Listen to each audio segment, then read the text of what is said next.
Nyasaye kinyi machielo kendo kuom thuolo maber moloso mondo achak abede Lolwe TV ka kendo achak awuok kuom wach Nyasaye. Arwakini janeno mar Lolwe TV gokinyi sani mondo ibed piny mondo awinjre kuom wach Nyasaye ma Nyasaye omiya mondo apuonj kawuono ni. Agon Nyasaye erokamano nikech oseriti an borita piny orweno okinyi mar Jumapili. Kapok iwuok mondo idhi lem kata idhi e shughuli ma in go kawuono, Nyasaye omiya thuolo kodi mondo wawinjre wach Nyasaye madwaro mondo asome muma kendo wawuoye kodi mondo ibed iwinj. Nyinga an Bishop William Abol, an jalego mon malange piny Siaya County.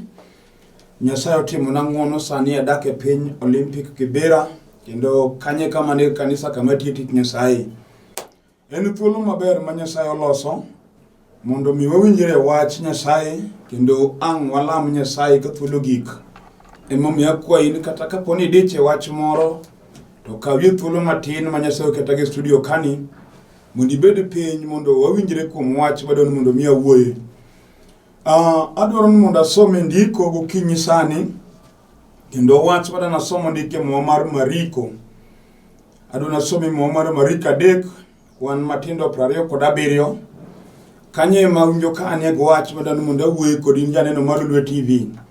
Miyo in bed piny kendo los winjo mari makare mondo kang'o chopo samwalamo Nyasaye to in be Nyasaye otimni gimoro amora ma chunyi nyalo dwaro e nyime gokinyi ma kawuono. Muma wacho kama mo mar Mariko 3 kwan matindo 27. Onge ng'ato manyalo donje od jateko mayak gige ma ok okwongo otueyo jateko, ma ok okwongo otueyo jateko no eka noyak ode. Mano wach madwaro mondo awuoye gokinyi ma kawuono kendo ang'eyo ni Nyasaye oketi e kom kanyo to an bo okete studio ka nikodi kod lengo mar konyi okinyi ma kawuono kuom wach manade maseche moko isebedo kikale kata matimreni. Thor wach madwaro awuoye en jateko momako ng'ato otueyo kendo yako gi jalno. Mane wach madwaro mondo awuoye gokinyi sani kendo ang' nwalam Nyasaye kodi kada kiko gi kuom wach madhi wuoye ni. Wan kod jateko manyalo mako ng'ato taso keti twech kendo koseketo jalne twech kora kendo yako jalno. Mano wach mondike muma ma somo sani. Wawuoye kuom ng'at ma jateko mako, ma jateko sando kendo jateko yako. Jateko nyalo mako ng'at ma ji oluoro ahinya ma ji ogeno kendo en ng'at ma ji gon sarut kendo ji kulrene. Kata kamano jateko make odong' kode. Jateko nyalo mako ng'ama kamano ipoka gima timore ngimane en gima kata kapo ng'ato winjo die to ng'ato wonto ng'ane be kara chalo mana kama.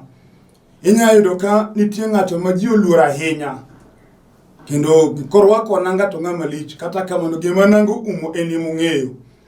Wan gi ji ma jochiendo kelo tuoche mogo kuomgi mano gima jateko sandego. En gi tuo adieri mobe ngimane kama obetie. Onge gino moro amora ngimane ndo chako bed mangima. Chunye neno tho kich gima timo ng'en gi kene en tho. Kendo kata kowuotho chunye wuoyo. Konono ngimane wacho na adier ngimane to onge e bwo piny ni chal ka gima tho. Mano jateko momako ng'ato makata en go mwandu to nyano kamoro ne dong' ni jomoko ka en ngimane ochomo liel. To Yesu kete studio kama ndanyisi ni jateko momaki no tie jal matek moloye. Miluongo ni Yesu Kristo ma od Nyasaye. Kinde moro Yesu kayalo to chieng' moro dhi e piny Gerasi. Mama wacho ni kano lore dho nam mar Gerasi. To noyudo wuod dhako moro ma jochiende omako, maratego omako matek. Mama wacho ni dichuoni en nodak mana kaburi kamike jomotho. Kanye manoninde, kanye manochieme, kanye manodakie. To mama wacho ni nong'a maratego ahinya. Makata ka nomake mondo otwe kod nochodo nyoroche. Kendo tonde ne kotwe lwete choda. Mowacho no miyo onge ng'ama ne nyalo make kata duoke dala. Miyo nodak oko kale. Moko doke dala. Kendo mumocho ni koromo godhiambo to nogodo ringre joma notho kae ma ochamo to ywako ng'adre kod kite. Tiene en ng'at ma jateko mako sando. Kendo geno moro amando chako bed dhano ne onge kuom joma nong'eye.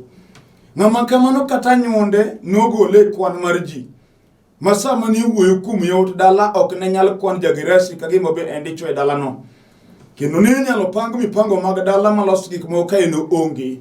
Be ng'ama nyalo paro wachne ne obet ni koro onge no sewit kare oko. Wuon gi yowuoyi machalo kod jagerasi mawuoyo kuome sani. Ma Jateko Maomako makwan gi goli kind ji. Ma kata in wuon dala kata in yowuoyi makayo. Jateko nyalo maki magoli e kwan mar jodala no. Miyudo ka in jowe kari oko makata ka nitie family meeting tino kwachni nikech gima timi ji ong'eyo kendo giseng'e ni in to ionge geno moro maber medru kuomi. Moseche moko nya yudo kidak ng'ama konyuol kod ji. Jodala untie wete nitie nyime ka nitie. To gima timi omiyo jodala woweyi magigolo kari oko magipwani ng'at mok nyal kwan ka ng'at kind ji. Kendo nya yudo kata kitimo gimoro e dala to in ok pari nikech gino goli oko e kwan mar jodala no. Jateko maki osandi. Mumo wacho ni jalni nodak e kaburi ka muike jomotho. Kendo kanye kama noninde mane bedroom mare. Wuon gi yowuoyi ma jachien keto dak marach ahinya. Kendo dak madier kata en owuon owinjo kalit ne maisha ma entie.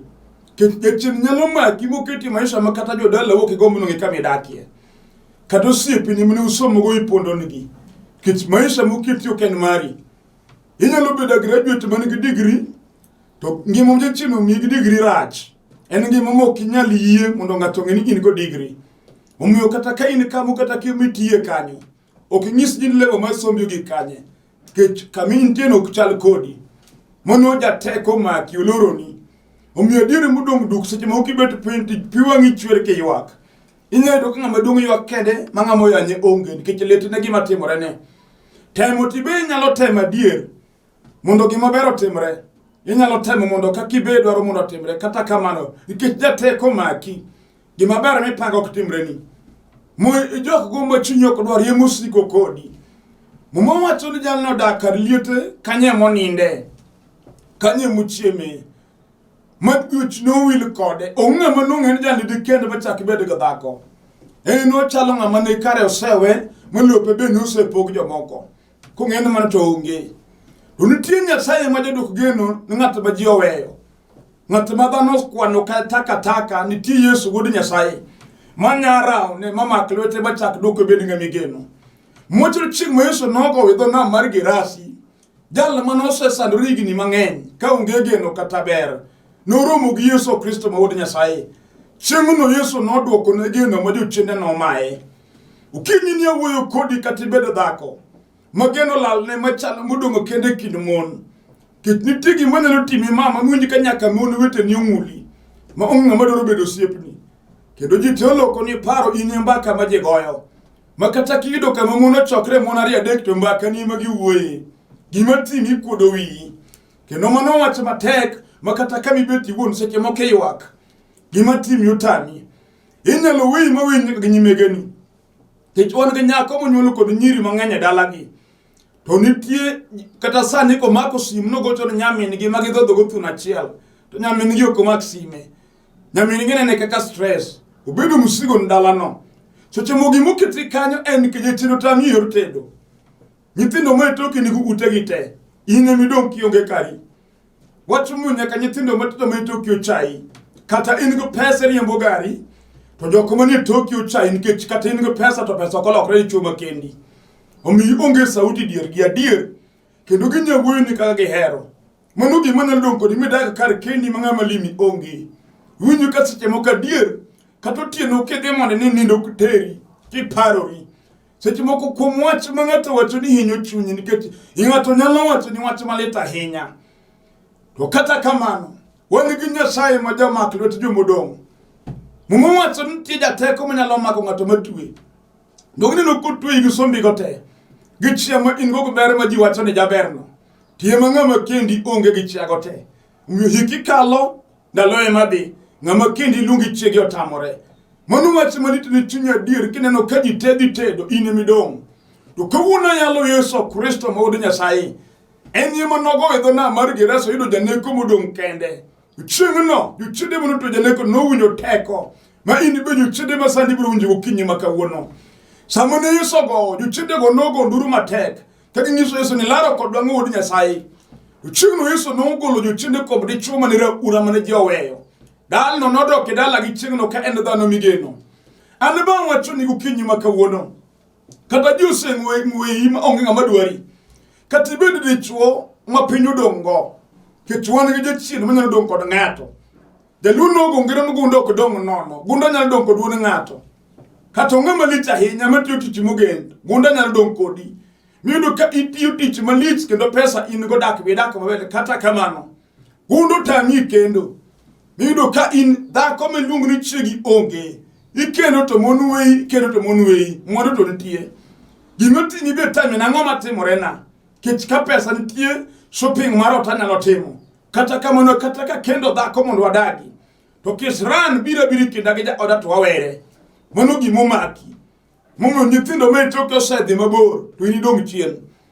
Kawuono nyalo wach manyalo goli gima timi no. Kiwinjo wach Nyasaye mayalo sani. Yesu Kristo modu Nyasaye nyalo goli gima timi no. Kata bedo chien moloki dhako. Momi onge teko madichuo mikino dhako wei. Kendo mbaka niye magoyo mng'is nyaka min gin chura en nono. Ino litni chunyi adier kidong kendi chamo chunyi. To wach mondikie mumana ge teko. Keto ndiki donge wach matek manyalo tamo Nyasaye. Muma wach ntie jateko manyalo mako ng'ato matue. Wan gi chubo jotindo tue adier. Makata kowuotho tiwe en dichuo. Lakini ngimane ma iye jochinu tue en dhako. Manu siri ma ene mong'e chunye kendo gino chamo ngimane. Wacho museche moko chunyi na afadhali kuri deri monde tho. Kech gima ber mene piny ka onge. Tiwinjo, awuoyo kuom jal manyalo goli gi lwet jateko momaki no. Iluonge Yesu wuod Nyasaye. Ene manogolo dichuo te lwet joteko manomake. Mwacho ni gini jochiende 2,000. Manomako jagirasu kiti kaburi kamike jomatho. Kata ng'ate moloko ni majin. Masando gimani madoro negi. Mini ndo kileko maricho tieno ka inindo. Wan gi jima kodhi anindo mondo nindo tergi. Kech gileko gik magalagala. Lek maricho kabisa manga maduongo pogre magunduru kanindo. Kech jochiende chiene. Isentemo yo maduoge lojno tamore. Kendo chunyi ma iye kodu kuya ahinya. Kawuono Yesu mayalo nigi teko. Iwinjo chiende mag lek maricho masandi. Wan gi dhako mokodhi mondo nind gotieno. To leko mna joma terore kode. Kendo en gima sandi adier makata en giri chwe oto gino time. Osepenjo tang'o matimore ngimana. Onge kama nyalo konye wachno. To wan gi Yesu Kristo ma wuod Nyasaye. Mokete studio gokinyi makawuono. Manyalo goli lwet jateko masandi no. Kato bidi mna ng'ato manolokni mawuotho kodi. In tipo mineno kawuotho kodi kendo kibeti nene. Kinde moro wuoyo gi nyako motonyisa ni kodhi tedo. Modonji od dichuo mokende ni gichako dak. To dhiambo kobet ka chieng' dhi podho neno dichuo madonjo ni man inaweya man gupat kore nono. To ng'ano buge matek to ng'ano sebuoge to luoro donjo kuome to chako tetni. To koro ywak okonyal wuoyo. Mano gima osemiyo wechuo kowuotho koro chuo kokalo. Mano gima timore ne. Sama ne wuoyo kode kalamo ne Nyasaye ka ng'ato notwe nyar ng'ani. Mano lamne neno kono dhi tedo.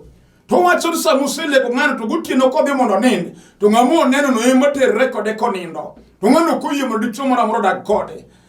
Iwinjo nitie gima nyalo timi mukalo riekoni mar skul. Inyalo bedo profesa lakini gima timi ko profesa no en gima odhi ahinya. Miyudo ka profesa leko maricho bobwogre. Mogonduru ot mawinjo ko gonduru ng'ama duong'. Kechichiene. Mano wach mukalo rieko mar somo. Mano dwaro mna Yesu Kristo ma wuod Nyasaye kende. Ema nyalo golie mano. Wan gi ji mang'eny. Ma jateko tamo. Ma gima pango ono timo ok nyal timore ne. Wan ng'at ma kata kopango dodwa dhi gedo. Mutima tek bolos pesa bedi account. To kinde makuru ndalo chopo mano keto no dhi gede ko chopo. To kisran wuok ne kama kia. Mupo ka pesa mo loso no dhi gedo go rumi yo moko no pango. Miyudo ka seche moko pesa mono ne gigedgo. Dhi hospital. Kanya tinyi tuo iketi Aga Khan. Biro na 1,200 guwie. Mipo ka mipango ni mar gedo kethore. Wachumi ng'ama licha nyaka mitiye. Seche moko in kata manager. Tionge ot dala ukami ae. Makata ka wachiburo nwang'ini kudu siepe ni dwaro dhi kami ae. Tihepogi. Kiching'e maben in wich kuot maduong' ahinya. Decheno dagi no kinyal gero ot midakie dala.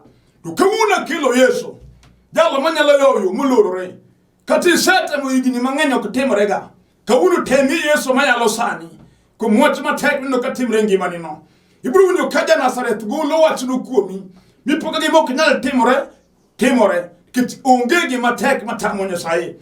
Awuoyo kuom ng'ato ma Jateko Maomako, ng'ama tek moloyo maki kendo dinoni. Utami ber monego ine omiyo dak moko onego idagi. Kata ka in dichuo ing'e maber gima timi. Wan gi ng'ama Jateko Maomako to rwako na wiye mer. Jachiend kong'o sando dichuo mood ng'ato malit. Munyo kothe baraba to kila ng'ato ywak to mawuod ng'ato malich ma jachiend kong'o sando kama. Mawuod ng'ato malich jachiend kong'o rano malich kama. Seche moko jachiend odhi orane mine gweng' moko gweng'u. Inyalo bedo japuonj dhi puonje piny moro. To koda ka jachiend kong'o odhi orane pinyno imetho kura dier. Ma ji ong'eyi te japuonj ma jakong'o. Yunge sauti kata nying e gweng' mipuonje. Nyithindo nyaka mipuonje skul bende nyiri koromo kodie barabara kimeri la long. Ibet chunyi ma iyo koero mondo ibed jakong'o. Kata kamo Jateko maki otueyo mer. Kata in ma daktari nyaido ka daktari omer ka gari. Omadho ma wiyo lokore. Wuoyo kende ka wato kizunge yo ka wuotho. Winjo ko penjo what is wrong. Okiaga ni bedo daktari te jakong'o en gima wrong ok owinjore ng'ama somo ka in. Kendo winjo ko wacho what is wrong. To seche moko no dhi cho layo to we long moko loro zip. Mano gima wrong to kone. Ke jachiend kong'o wilo parone. Mano gima dong kodi osiepna makata idho moko kizungu ahinya. Tadir sami seme tikiari. Imere mi winjo kodi wuotho kiwuoyo kendi. Maseche moko ting'e baki duokie ot. Jateko maki. Ochayo skundi no man nyono keto piny. Inya mere mi laka mi beti inya mere mi piel kinindo. Kita ko Jateko Maomako. To Yesu mayalo sani. Nyalo wolo Jateko masani no.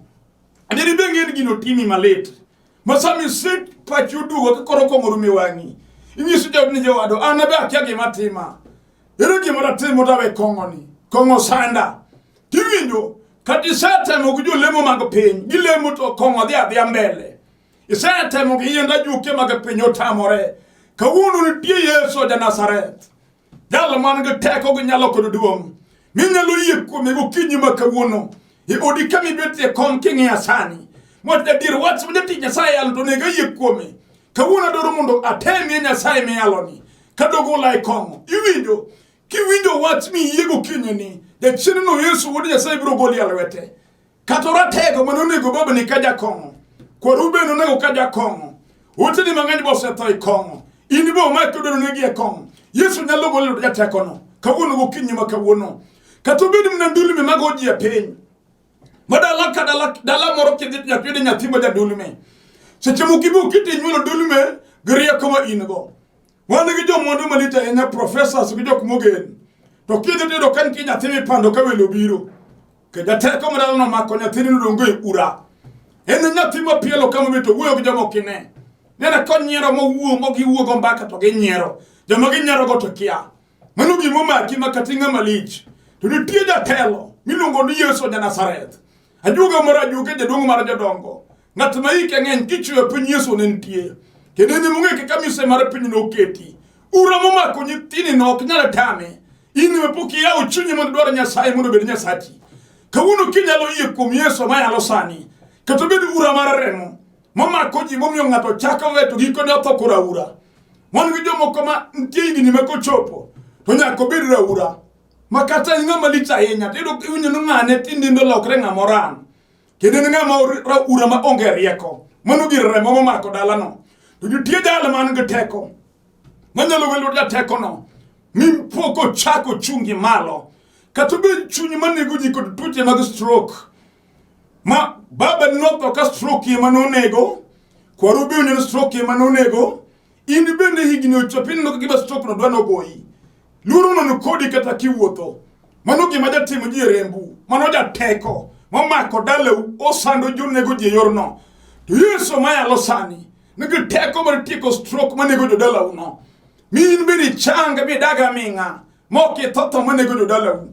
Awuoyo kuom Jateko. Manyalo mako nyako ma jachia. Yudo ka nyako ma jachia uso ringre yeka chiem.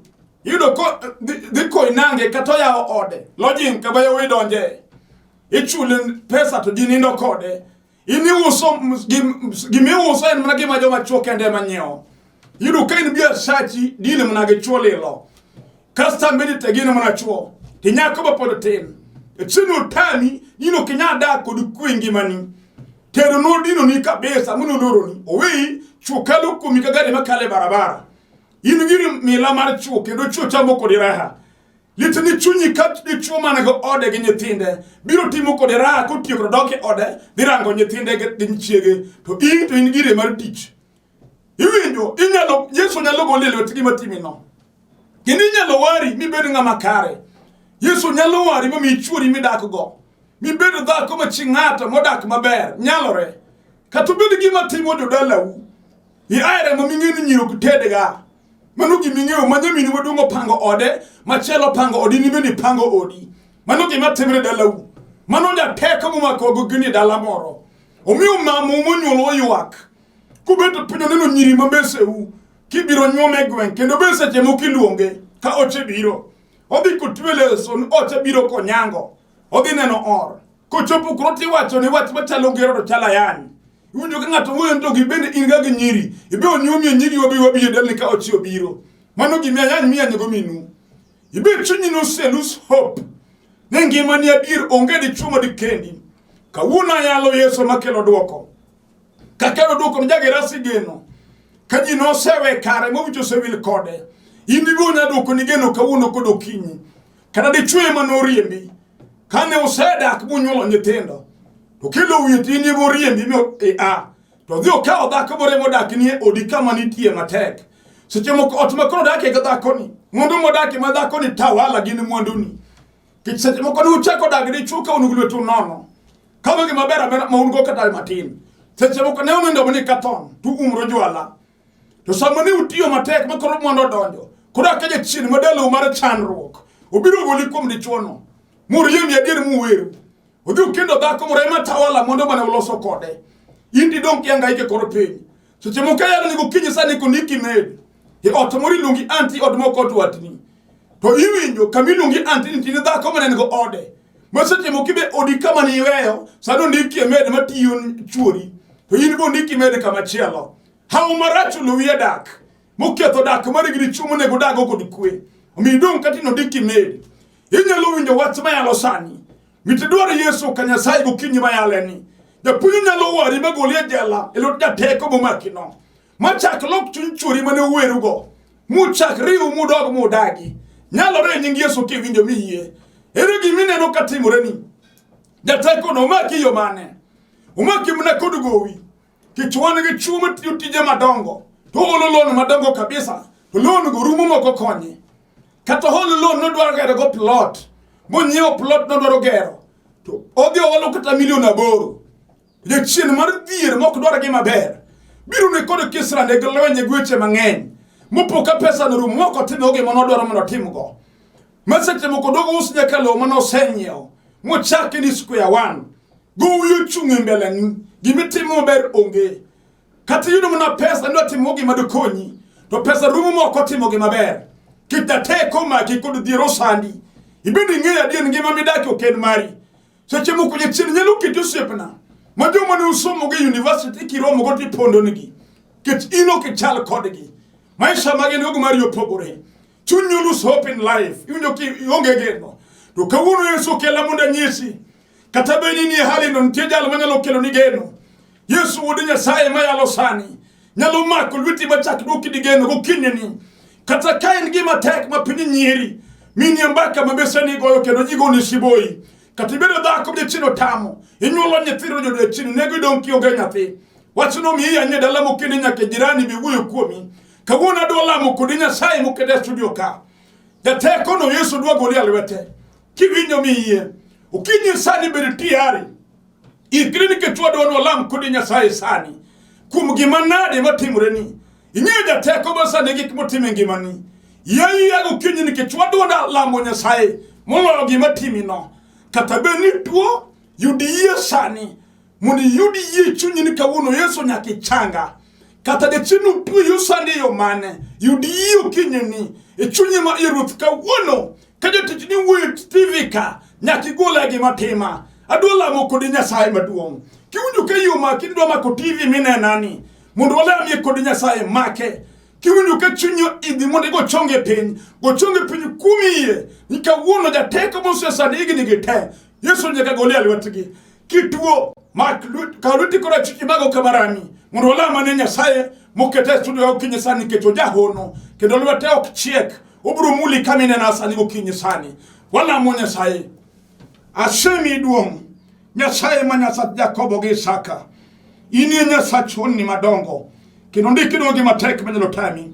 Ne kijana matin makoro ywak sani. Ne dhako ni Nyasaye ne dichuoni. Ne duong ne dayo makoro mako TV sani. Nyasaye ne nyako ma ywak ne dhako ma onge kwini. Asikete lweti Nyasach Israel.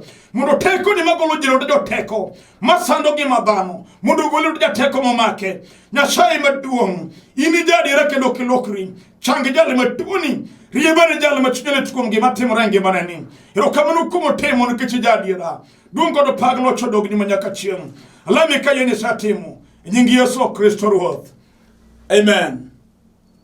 Ani Bishop William Abol. Aja lego murmalange Pinyisea County. Sana dake penyo Olympic Kibera kendo kanye kamane kanisa kama titi Nyasaye.